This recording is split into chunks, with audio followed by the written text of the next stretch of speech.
In today's video, we're going to be walking you guys through the best road of the knockout stage investments. So just before the video does start, a quick little ad on a trading service I offer over on Twitch. For the cheapest premium trading service for just £4, €4 or free with Amazon Prime. You'll get yourself daily trading and investing guides covering both Xbox and PlayStation with an array of different techniques depending on your budget. I've been trading for over 10 years, making over 100 million on multiple titles, and recently making over 10 million in the first month for the last 3 years. So I've gone and done my research on the road to the knockout stages, and what I'm going to do is I'm going to share with you guys the research on what we're going to do regarding buying the players, who we're going to go and buy, and when we're going to go and sell them.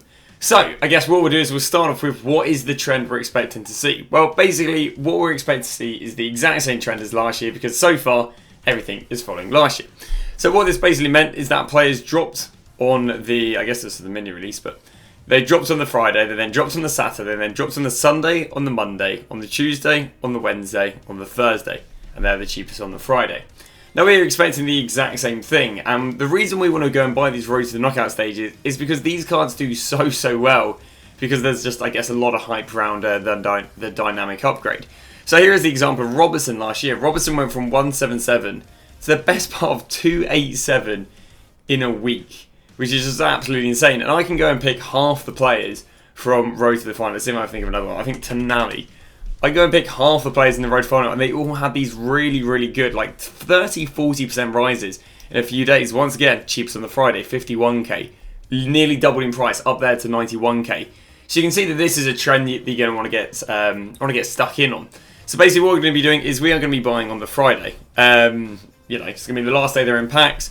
Now, I do recommend buying basically after Thursday's marquee matchup in the evening and then early morning Friday. That's going to be the plan.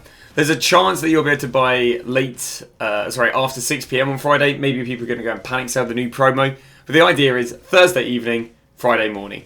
You've also got the outside chance of Thursday morning with rewards, but I'd kind of opt against this just because on average they were cheap on the Friday. So I would say Thursday evening, and then ideally as early as you can Friday morning. Again, BST, I'd say about 9 PM BST on Thursday through to about midday, so I guess 11 AM BST. But if you can't get then, well, just try and get some time in the day. Because you can see, even if you were to buy on the average of Saturday, you're still making good money.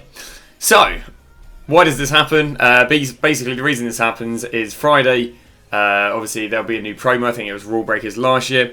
And then the next Friday, there's yet another promo. So what you do is you sell Friday and then actually go and sell on the Thursday, because basically a few days after that Thursday right there, which is going to be the equivalent of next Thursday, not the one up and coming, but the one after. So I guess holding on to for like 6 days. Basically is the last day you can go, or the latest you can go without there being a new promo team. That's a bit of a hard one. Basically, that is about 3-4 days before they play. So it's the latest you can go with the hype around them playing their next game, but before they release a new promo team. So the equivalent this week or this year will be buying on the 14th. You can see right there. Then obviously holding till the 22nd because they'll be playing on the 25th and the 26th. The reason you don't want to hold until they actually play, obviously if they don't go and get good scores, it's absolutely devastating. And because that's in the back of people's minds, they actually don't rise until the game. They kind of start selling a few days before, and then also they get panic sold a little bit on Friday with the promo. So that is a little update with, I guess, what's going to happen in the pattern. Now let's go and talk about the best players to go and buy. Now the best player, I guess we're not hanging around, is going to be Lamar. Now the reason Lamar is the best player to go out and buy is because this is I think the most used road to the final by like double anyone else. What I've got right here for you is a list of, if I can go and find it, the most used road to the finals. So we've got Lamar, 22,000 games, and then the next closest is Phil Foden. So Lamar is looking very good. Obviously he's got that French utility, he's got, they can play centre mid, left mid, right mid. Atletico links aren't exactly weak this year with the likes of Llorente. Who else is good for Atletico? I guess French La Liga, you got Dembele, and you got the likes of Conde, and I guess you've also got Felix if he goes and gets any special cards down the line. And you got Carrasco. Obviously Carrasco got a nice upgrade this year. So basically he's obviously got very nice links. French La Liga, very popular combo, and a decent looking card. Now the only thing I would maybe worry about with the likes of Lamar, now they would be heavily backed to go and win their next game. They do play Club Brugge. They did lose their last game against Club Brugge, even though you would argue they were very favourite to win. What was their score against Club Brugge? It was 2-0 to Club Brugge, which is quite a bad result actually. But, you know, the statistics, quote unquote, heavily back for them to win. It's a very even group, so if they do go and beat Club Brugge, they should still have a good, decent chance of qualifying. I'll be honest with you, the majority of FIFA players don't actually care about the last upgrade. They more just care about either the current card or them getting the upgrade in 2 weeks' time when they win another game. So, he's got group placement going against him, but as long as he does go and win his game, and by the time you'll be investing these cards, bear in mind you'll be investing on Thursday, and we'll know, as long as he wins his game, he should be a nice little investment to go out of pack. So that is going to be the first one, Lamar. Everyone's using him, and yeah, I mean, if everyone's using him, he should be good. Next player we're going to head underway with is going to be Mr. Martin Odegaard. Now, a lot of the Prem players are the most popular players. What a shock. No, got myself Odegaard, if I could go and search him. Now, Odegaard comes in, I think, at like 6,000 games being used. But I say, no one is quite near when near Lamar when it comes to games being used. But very popular card, decent rebounds every time the market's been rebounding. Also, if we head over to their group, they play against the likes of Bront and Glimt. I mean, last time they played Bront/Glimt, they beat them 3-0. Very, very comfortable game. We'd imagine they'll go and win. By the time you're buying them, we'll probably even know if they're winning, so that will be decent. Maybe a card you maybe want to go and buy the likes of in Division Rival Awards, because they are playing, obviously, post-6-bit content coming out. But I'll be honest with you, some of the players that have literally won their games today haven't risen, so if they're not that cheap in Division Rival Awards, you would be looking on marquee matchups. But again, obviously, favourite to go and top the league, top their group, and yeah, favourite to go and win the game. So that's going to be the next one. Next player we are going to be heading underway with is going to be the likes of Aaron Wan-Bissaka. Once again, favourite to win their game and favourite. I mean, I think they're second in their group. Wan-Bissaka, we don't actually have data for these guys being used, but his rebound has been very, very good. Quite surprising with the likes of, what is it, Walker. But yeah, very, very good rebounds on day one.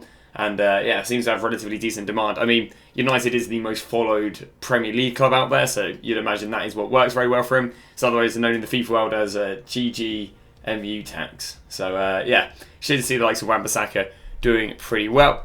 And I'd say keeping in the Prem, the reason we're keeping the Prem is because these are just most demanded cards. Paqueta, once again, really good rebounds day one. Top of the league. They're playing against Anderlecht. They only beat Anderlecht 1-0 last time, but you would be quite surprised if they do go and beat them.